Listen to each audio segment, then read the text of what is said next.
Hello everyone and welcome back to the channel. On the bench we have another classic arcade repair. This is a Crystal Castles board. Next up, you can see I got my whatchamacallit out, the meter. And full disclosure, I have already checked the voltage and then turned it back off, so I'll show you what it's doing, what it's not doing, and we'll go from there. Alright, 'tis on, and just to show you, we'll check the voltage again. Here's the 5-volt rail, and 502. And then here we have this is for the power on reset. That's all we need for voltages. This doesn't use any goofy voltage other than that. So this is what we get. Absolutely nada. Just some garbage, some static garbage strewn throughout the screen. So our CPU isn't really doing much of anything. I'll hook the logic probe up to this thing and we'll kind of poke around the CPU and see what's going on there. This thing's got some hot glue around the crystal. Yuck. But hey, if it works, it works. Obviously the crystal's running. The clock is running, obviously, because we have this going on. Clocks are running, but that does not necessarily mean that our CPU is being clocked. So, actually, the CPU is probably being clocked. Everything's probably, clocks are not probably the issue here, because we have something being pumped out onto the screen.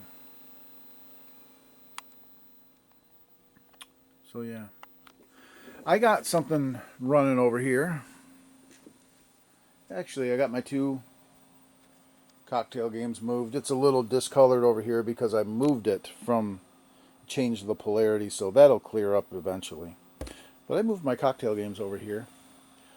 And I wanted to ask you guys, do you want to see a 13-inch Donkey Kong monitor redo? This thing needs to come out, needs to be recapped, need to clean the guns on the tube and all of that. And this thing needs to seriously be refreshened up. See, it's all squished over here on this side.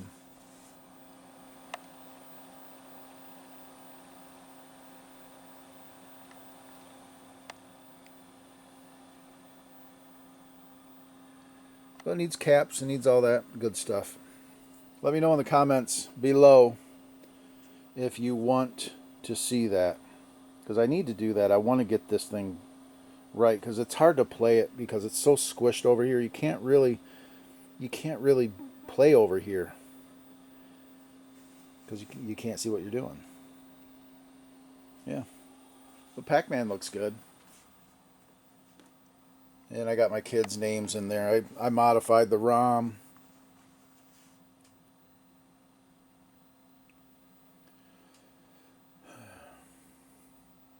I think I've showed this before on a video a long time ago. I have a modified 6J maybe that has the characters' names in them. And I put my kids' names in there.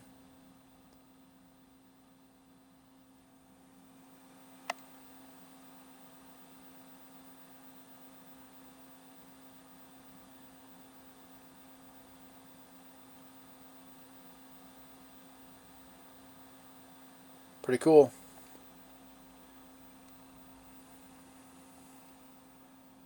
Yeah. So So let's check in this. Let's check on this crystal castles and see what's going on. I'm just going to hook the logic probe up, and we'll probe around and see what's up.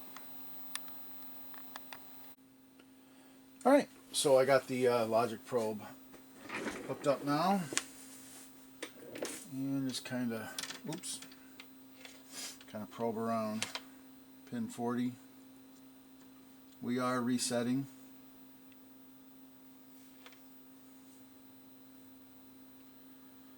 Alright. Pin 4, I think, is the interrupt. 37 is clock and 39 is clock. So that looks good. I need to get my book. This book over here. I'm pretty sure 65. This is 6502, isn't it? Yes. 6502, I believe. Pin 4 is interrupt.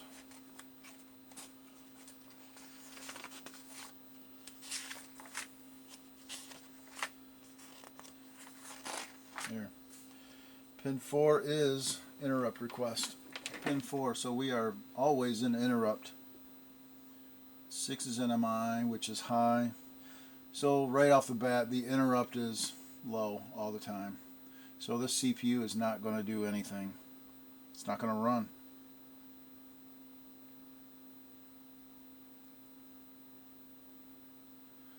So we need to grab the schematics and find out what is up with our interrupt request.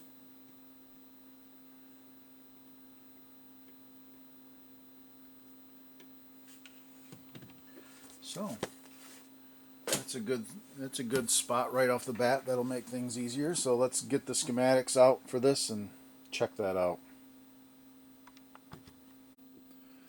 Alright, so I got the schematic out, the microprocessor schematic, and you have your interrupt flop right here, and it is working off of this interrupt acknowledge signal. Because the data is low all the time, you got your IRQ clock on pin 3, and this is 11R, which is way up here, way up in the corner. And pin 3 is the clock, interrupt clock. And you can see that's fine. Data is low, as it says. Pin 4 is the interrupt acknowledge signal, which is high all the time. And then you got your Q is low all the time, and that is right. This thing is working correctly as far as we can see right now. Because of data being low and you've got an active clock, both preset and clear are high, so our output on Q is going to be low because D is low. So that's not an issue right now. Now if I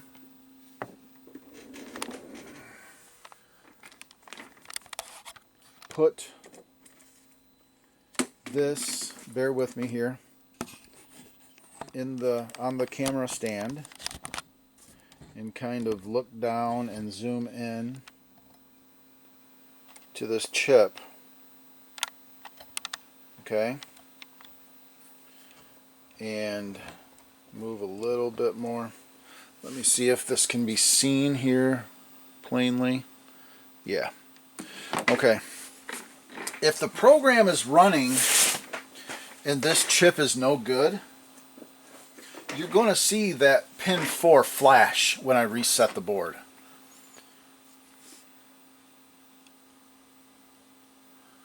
Is that visible on there? Goodness gracious. Barely. Okay. Now, as I reset this, if this program is trying to run, this should flash. And as I reset it, you'll see there's no flashing at all. Because this is a software driven interrupt. How do we know that this is a software-driven interrupt? Anybody?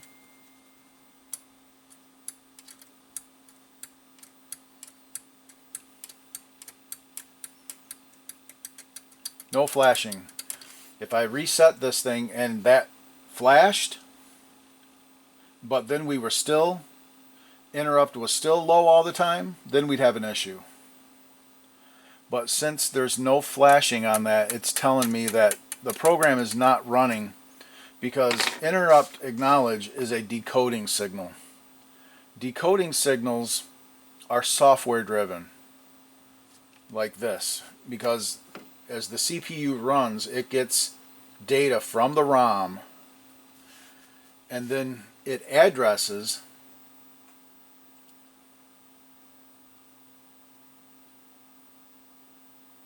it selects a certain address that will be decoded by the decoding circuitry and activate these individual signals.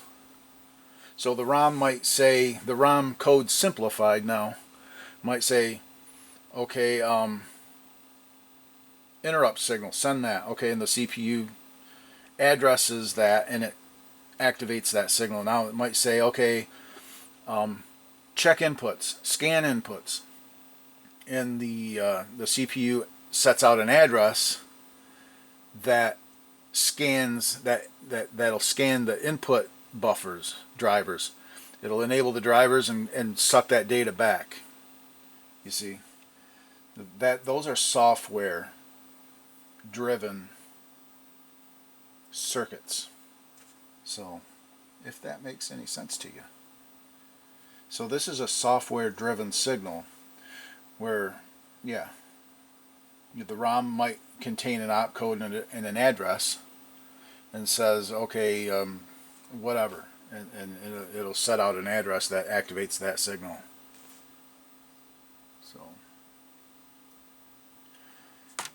So that's not happening. So we know we have some kind of a problem. Our problem is going to be from this CPU to the ROMs, I believe. Either that, or it could even be a RAM thing where it's not, where it's supposed to be, where the software is telling it to put a whatchamacallit, a value of data into a RAM, and then it can't do that, or read from a RAM location or whatever, and it's hanging up there before it even gets to that. So our program isn't running, is the bottom line. The program is not running. So what do we want to do first?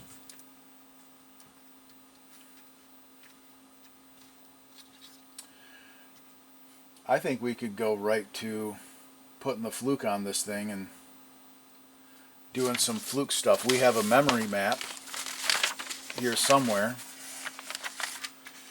and we can go right to that. And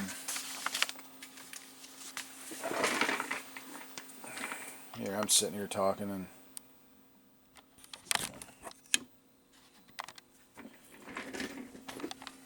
yeah, so it's looking like what I was saying is our CPU is just not running the program. It's not able to run the program for whatever reason. It could be decoding, it could be ROM decoding, it could be driver scanning, it could be driver address drivers.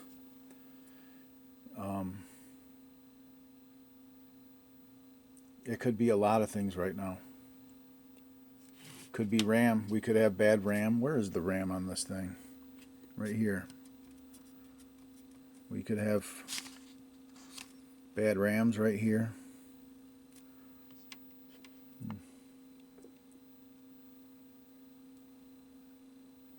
Yeah, so I think first things first, I could just make it easy and put the fluke on the thing.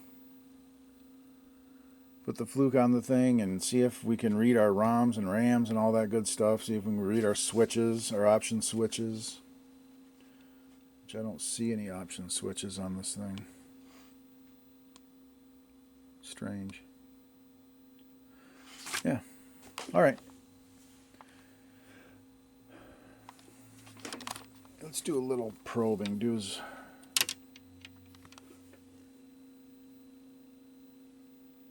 ROM 0, nothing. ROM 1, nothing.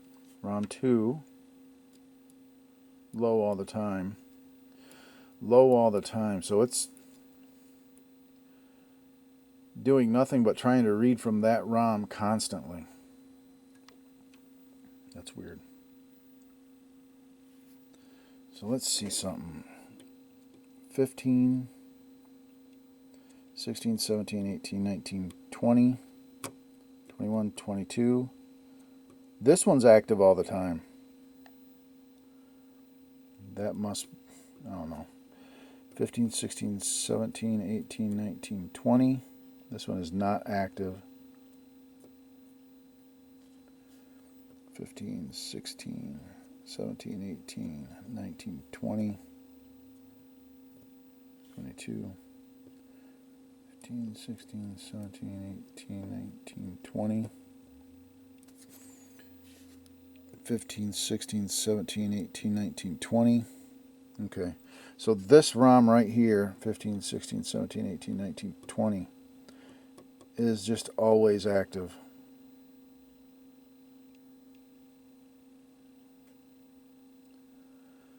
So either the CPU is trying to access this ROM and it just can't do anything. It's not. It seems like this thing, if the CPU is resetting and the hardware is resetting, it seems like this would be flashing. But it's not.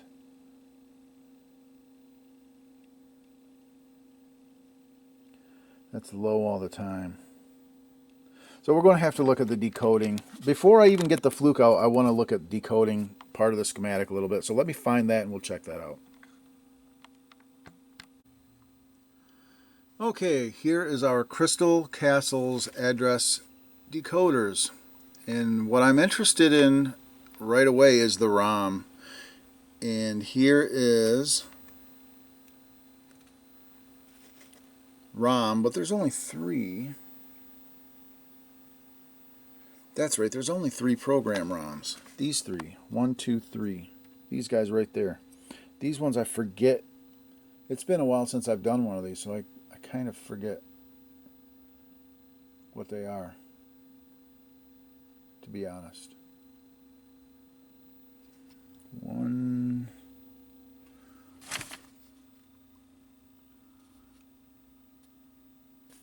2, 3, 4, 5.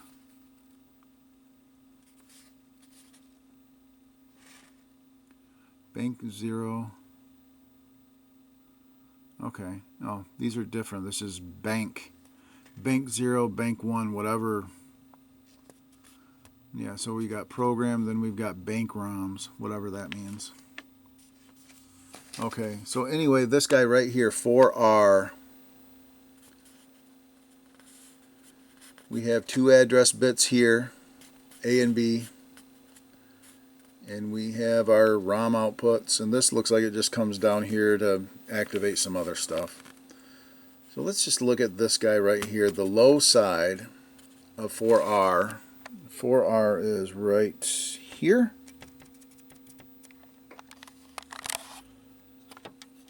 So if we look at our enable, it's always enabled. This is address 13 and address 14. They're both high all the time, so it's not doing anything. So 1 and 1 is 3 in binary, 1, 1. So 0, 1, 2, 3 is low all the time. And that's probably this guy. ROM 0, ROM 2. 0, 2, 3, ROM 2. ROM 2, low all the time. So this is actually doing what it should be doing. That's not the problem.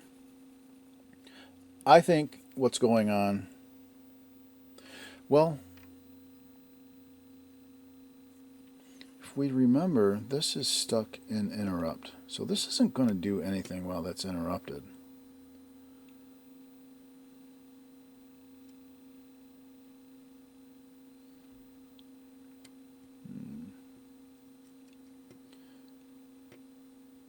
It really looks to me, because the interrupt vector, this will go to an interrupt vector to run a sub program, and then that'll start the whole chain of running. It looks like, because this thing, that flip-flop starts off with this an interrupt, it seems. But what it really seems like is going on to me, it really seems like this thing is just dead. So I want to replace this CPU because it's not doing anything. I want to replace that and see if a new one starts doing something. Okay, put kind of a new old stock anyway, 6502, here's the old one. And let's fire it up.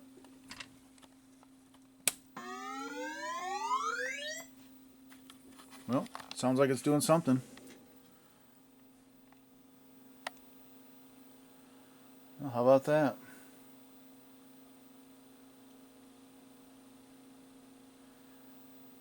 KTJ is the high score.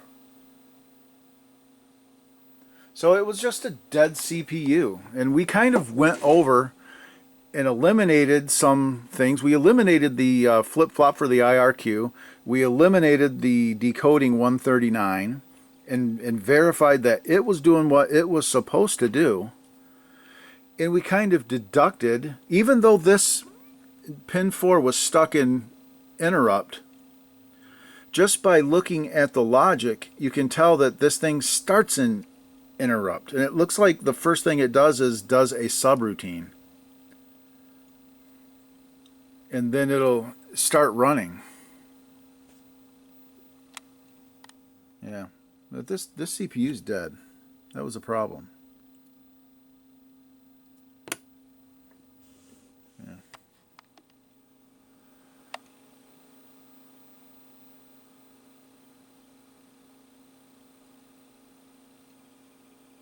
All right, well, we got to hook up the trackball and make sure everything's working. So we'll do that. Okay, I got the trackball hooked up. We're going to give it a play test. Of course, we're going to turn the lights down.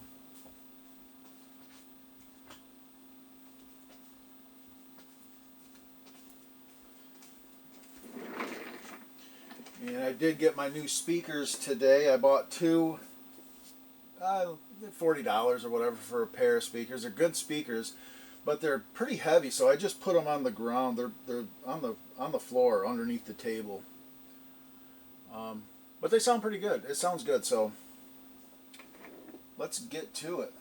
Play some Crystal Castles.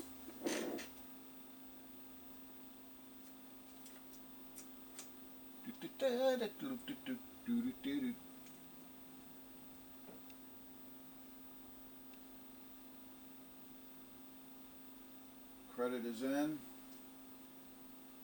All right. I'm not going to be very good as I'm just having to short a wire to jump. I might jump out of.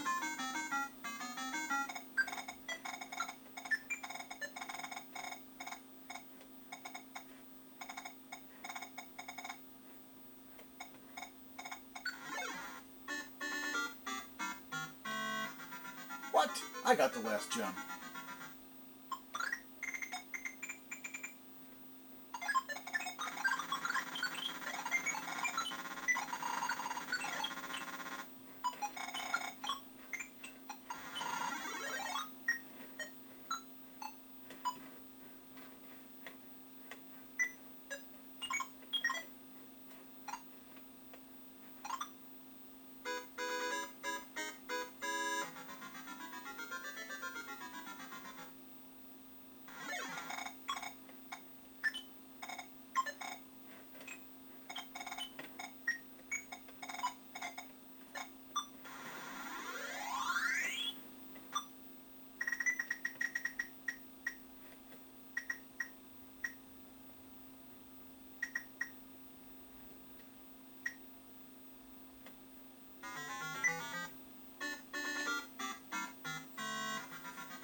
Crystal Cassels.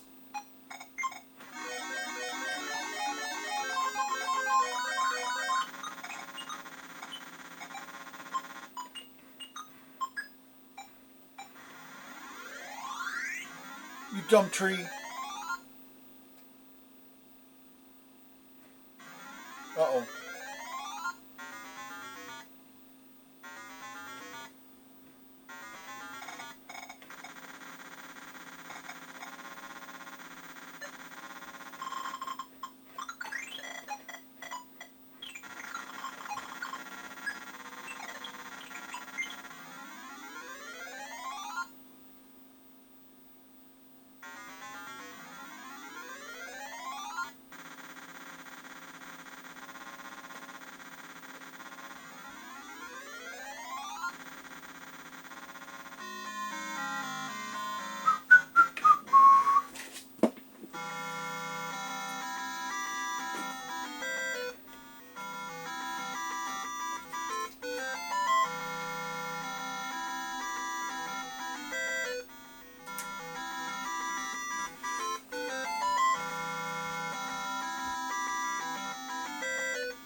All right.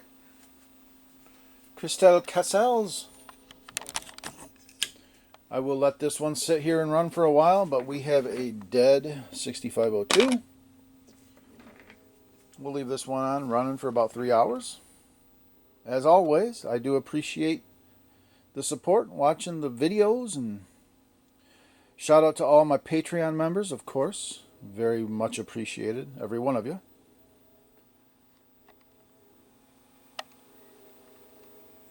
And we will see you all on the next Classic Arcade Repair. Bye for now.